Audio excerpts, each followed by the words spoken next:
आज पुणे लाइन बाजार में केयर हॉस्पिटल का उद्घाटन हुआ, जिसमें मुख्य अतिथि पूर्व सांसद जन अधिकार पार्टी राष्ट्रीय अध्यक्ष राजेश रंजन उर्फ पप्पू यादव के हाथों से फीता काटकर हॉस्पिटल का उद्घाटन किया गया। हॉस्पिटल संचालक रिजवान आलम ने कहा कि वो हॉस्पिटल में बेहतर सुविधा गरीबों को कायम करेंगे। HB स्टार 24 न्यूज के लिए पूर्णिया से वाजिद आलम की रिपोर्ट। परिचय दीजिए अपना। मेरा नाम रिजवान आलम हुआ, जन अधिकार पार्टी का युवा नेता। जी। और आज कई सालों से समाज सेवा करते आ रहे हैं और करेंगे। एक छोटा सा हॉस्पिटल आपके इलाके में खोले हैं और आप लोगों का मेहनत, आप लोगों का आशीर्वाद, आप लोगों का दुआ हमारे बड़े भाई डॉक्टर राजेश कुमार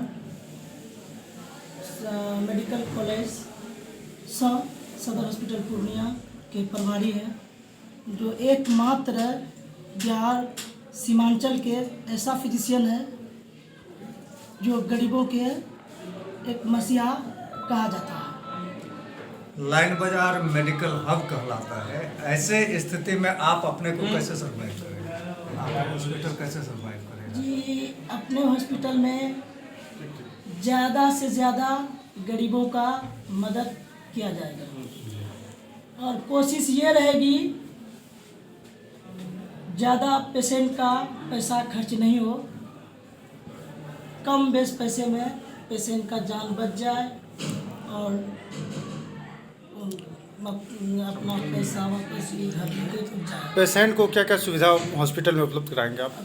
अभी तो फिलहाल सिजेरियन होगी, जो हमारे डॉक्टर राजेश कुमार बड़े भाई हैं। सिजेरियन होगी, TH, AH, BH, gall bladder, stone, hydrocele, हरोनिया, बवासीर एंड लकवा, पैरालिसिस, TB, छाती, दम्बा।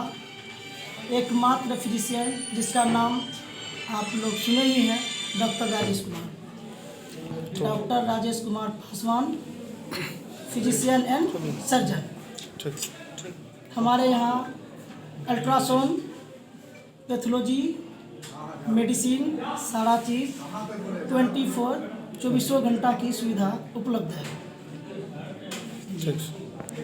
तो इसीलिए हम इस अस्पताल में उद्घाटन में आए।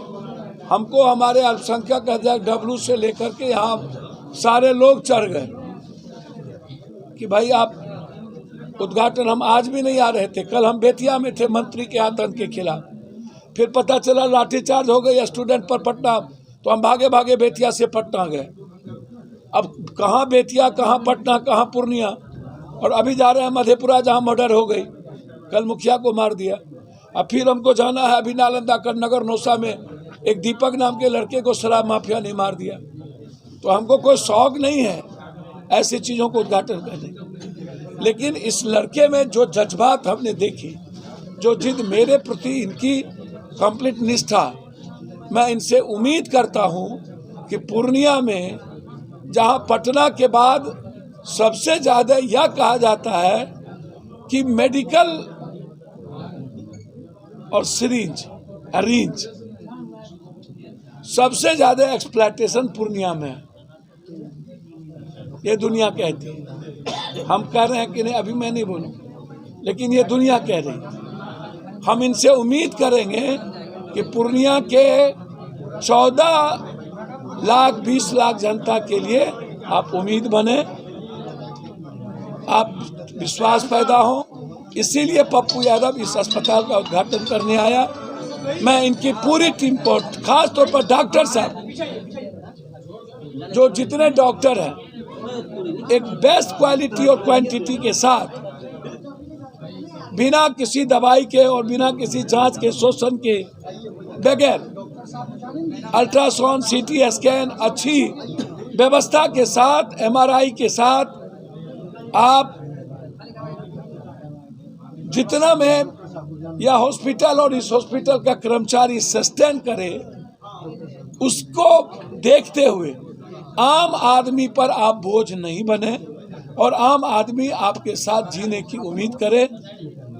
यही मेरा इस हॉस्पिटल के प्रति, बगल में हमारे मुखिया जी हैं, प्रमुख साहब हैं, हमारे सीनियर डॉक्टर हैं और मालिक लोग इधर हैं सब, इधर सब।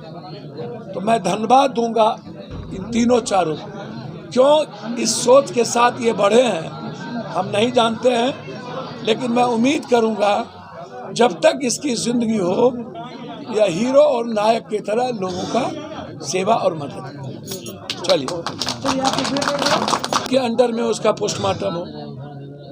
तीसरा है कि हम प्लेन में जा रहे हैं, हम मंदिर मस्जिद गुरुद्वारे जा रहे हैं, हम उद्घाटन में जा रहे हैं, हम रैली कर रहे हैं, तो वहाँ कोरोना नहीं है, ट्रेन में भीड़ में कोरोना नहीं है, प्लेटफॉर्म पर कोरोना नहीं है। हम 3 आदमी प्लेन में बैठे रहते हैं, जब खाना की बारी आती है तो इसको खोल लेते हैं और खाना खाने के बाद इसको लगा लेते हैं, तो खाना आने तक कोरोना ट्रांसफर हो जाता है और खाना खाने के बाद फिर कोरोना आ जाता है। 5वीं चीज, तूफान आ रहा है, साइक्लोन, और पप्पू यादव छाता लेके निकलेगा तो साइक्लोन उड़ जाएगा कि छाता उड़ेगा। अब आप हमको मर रहा है, ये मुंह में लगाए हुए हैं, यहाँ से भी, यहाँ से भी, यहाँ से भी, ये सूक्ष्म चीज को कैसे रोक लेगा? और इसने किसने तय किया कि डॉक्टर्स इसके जब हम कोई ऐसी हम सर्जन करते हैं तो सर्जरी के वक्त हम इसलिए इसको लगाते हैं कि कोई ऐसी संक्रमित चीजें मेरे सांस की प्रक्रिया से भीतर ना जाए। आप इसको कह रहे हैं आप छुआछूत, तो छुआछूत में आप कोई इसको 60 तो दिए नहीं है, अतः साबुन हम लगाते हैं, अब यहाँ धोएंगे खाना खा के, तो ये पानी वाला सैनिटाइजर कैसे हमारा कोरोना गायब करेगा? तो आप मार्केटिंग करते हो, आम आदमी की जिंदगी तबाह करते हो, और पॉलिटिशियन, डॉक्टर, जजेज ही पहले पॉजिटिव क्यों हो जाते हैं? पॉलिटिशियन लोग जब पॉजिटिव होता है तो ट्वीट कर देता है हम पॉजिटिव हो गए, तो पॉलिटिशियन यदि एड्स होगा तो ट्वीट करेगा? ये चोर उचक्का सब, घर ढुक्का सब, ये जो देश की इकोनॉमी को, देश के मिडिल क्लास के आम आदमी के व्यापार से लेके सब कुछ के जिंदगी को हराम कर दिया। जितना हम कोरोना के से नहीं मरते हैं उतना उसके डर से मर जाते हैं, और उतना हम गरीबी, भूख और बीमारी से मर जाते हैं, बेरोजगारी से मर जाते हैं। तो इसीलिए हम इस अस्पताल में उद्घाटन में आए।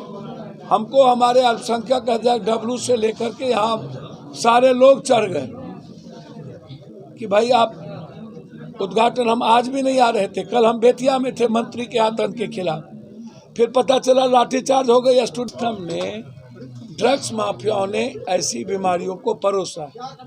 बार बार लोग कहते हैं कि मरे कैसे?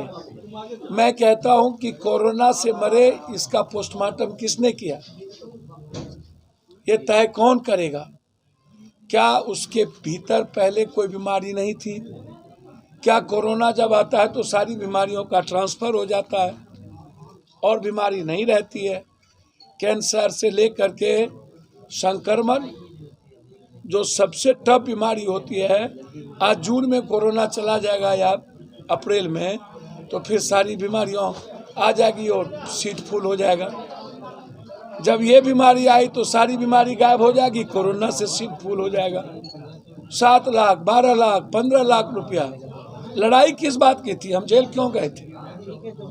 इसी सिस्टम के खिलाफ जब आप दवाई को गायब कर दिए, रेमडेसिविर 1 लाख में बिकने लगे, धीरे धीरे डेक्सोना तक गायब होने लगा।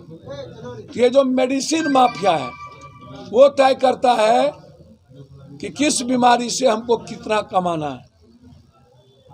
हम जांच के खिलाफ क्यों हैं?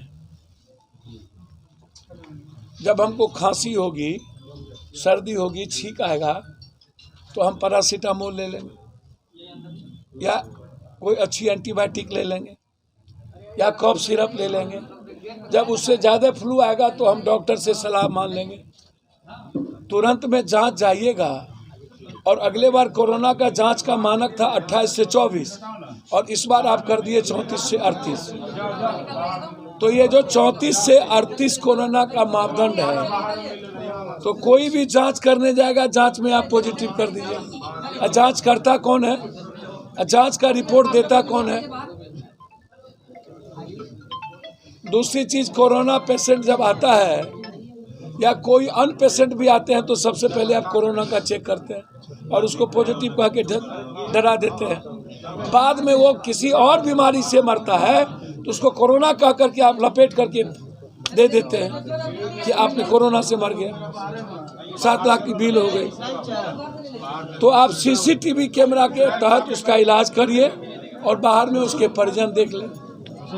मेरा एक डिमांड है। दूसरा डिमांड है कि मौत के बाद न्यायिक मेडिकल टीम के अंडर में उसका पोस्टमार्टम हो। तीसरा है कि हम प्लेन में जा रहे हैं, हम मंदिर मस्जिद गुरुद्वारे जा रहे हैं, हम उद्घाटन में जा रहे हैं, हम रैली कर रहे हैं,